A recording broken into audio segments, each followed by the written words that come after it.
वैसे मैं देख रहा हूं बीते कुछ दिनों से देश भर में महिलाएं मुखर होकर इस विषय पर बात कर रही है।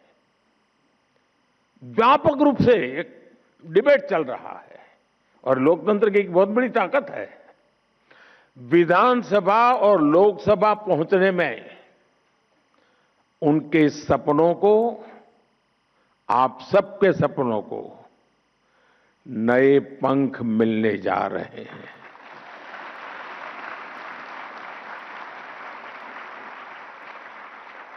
मैं अनुभव कर रहा हूं देश में एक सकारात्मक माहौल बना है।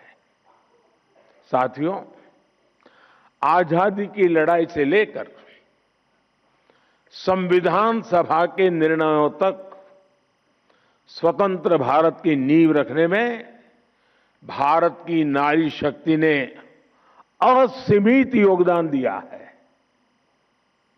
इतिहास गवाह है। और आजादी के बाद भी जिन महिलाओं को प्रतिनिधित्व का मौका मिला, उन्होंने देश के लिए बहुत शानदार काम किया है। हमारे देश में राष्ट्रपति से लेकर प्रधानमंत्री तक महिलाएं जहां भी रही हैं, उन्होंने अपनी अलग लेगेसी बनाई है। इस समय भी हमारे देश में राष्ट्रपति जी से लेकर वित्त मंत्री तक ऐसे अहम पद महिलाएं ही संभाल रही है।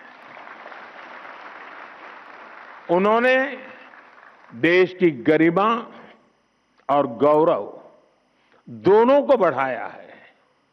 साथियों, हमारे देश में महिला नेतृत्व का एक बेहतरीन उदाहरण पंचायती राज संस्थाएं भी हैं। आज भारत में 14 लाख से अधिक महिलाएं लोकल गवर्नमेंट बॉडीज में सफलतापूर्वक काम कर रही है।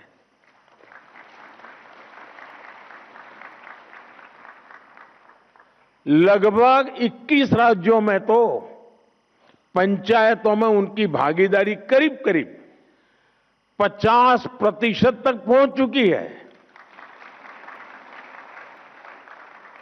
और मैं जब विदेश के मेहमानों से कभी इस विषय पे बात करता हूं, ये आंकड़ा सुनते उनका मुंह खुला रह जाता है। उनको आश्चर्य होता है। साथियों, ये कोई साधारण बात नहीं है। लाखों महिलाओं की राजनीति और सामाजिक जीवन में ये सक्रियता दुनिया के बड़े बड़े नेताओं और राजनीति के विशेषज्ञों को भी बहुत ही हैरान करने वाली बात होती है। और इससे भारत का बहुत गौरव बढ़ता है। साथियों, अनेक अध्ययनों में ये सामने आया है कि जब निर्णय प्रक्रियाओं में महिलाओं की सहभागिता बढ़ी तो इससे व्यवस्थाओं में भी संवेदनशीलता आई है। और ये बहुत बड़ी ताकत होती है।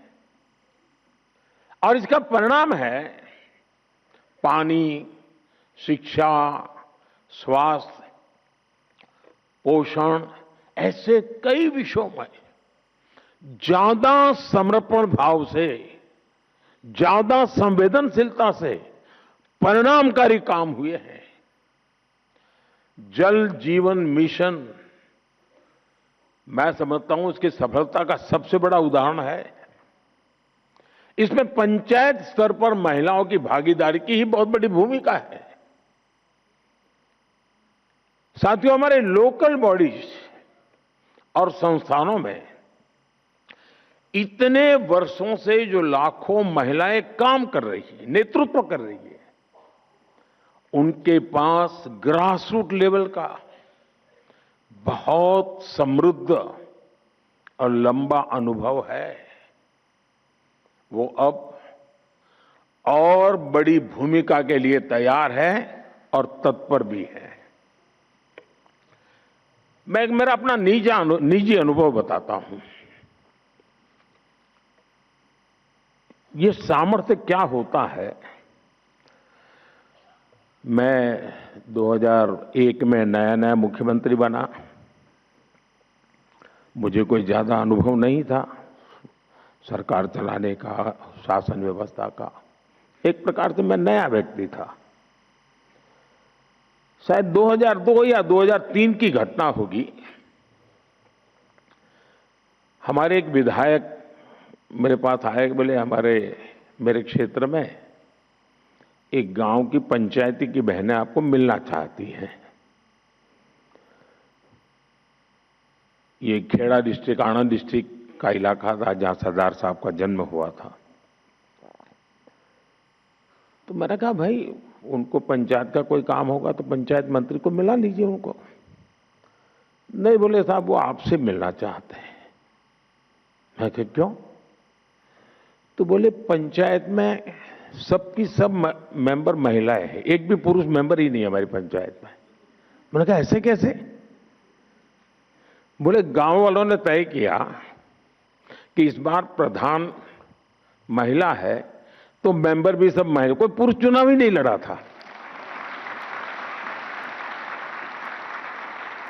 तो मेरा ध्यान स्वाभाविक गया। मैंने कहा भाई जरूर मैं मिलूंगा। छोटा सा गांव था, कोई शायद 13 मेंबर की पंचायत थी। तो मैंने उनको समय दिया, वो सब आए मिलने के लिए।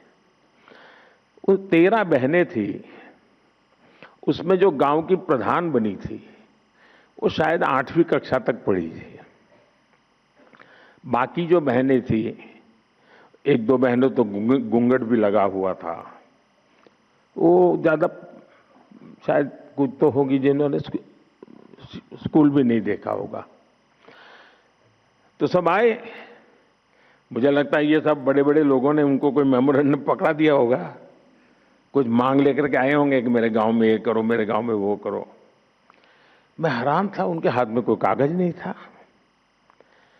तो बैठे, मैंने परिचय किया। मैं पूछा आपने समय मांगा था, क्या काम है? नहीं, बोले कोई काम नहीं है।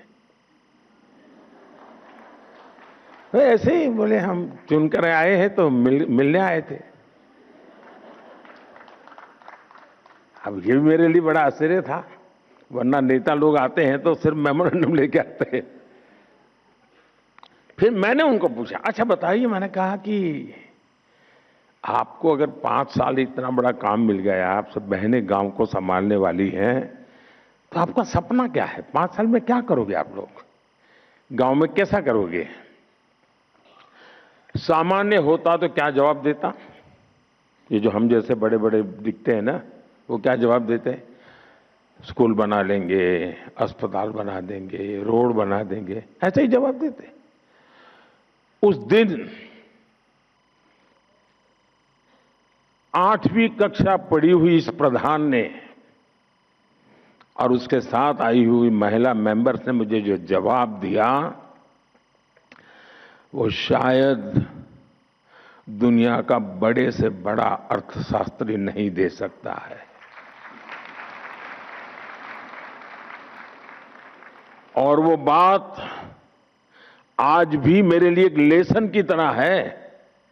मैं सीएम बना, पीएम बना, लेकिन उस पंचायत की महिलाओं की वो बात मेरे लिए आज भी मार्गदर्शक है। आपको आश्चर्य होगा ऐसा क्या जवाब दिया होगा। जब मैंने उनको पूछा क्या करेंगे आप, 5 साल आपको मिले हैं, गांव ने आपने बड़ा दायित्व, तब उन्होंने मुझे जवाब दिया, साहब एक इच्छा है। मैंने कहा क्या? और वो जवाब आज भी मेरे कानों में गूंजता रहता है।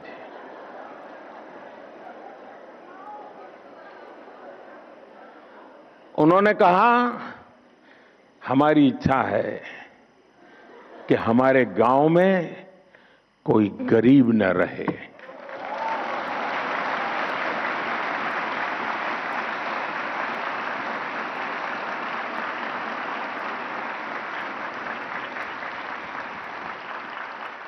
बड़े से बड़े अर्थशास्त्रियों के लिए भी इससे बड़ा कोई संदेश नहीं हो सकता है।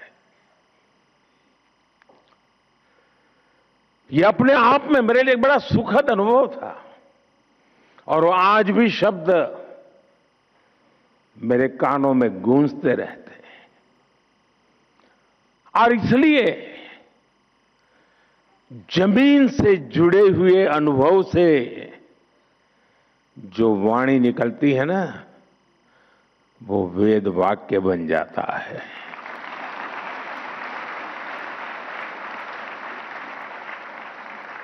और इसीलिए साथियों, नारी शक्ति वंदन अधिनियम को लागू करना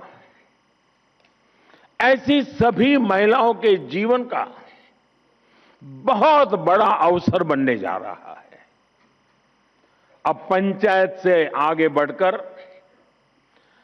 पार्लियामेंट पहुंचने का उनका सफर और आसान होने जा रहा है।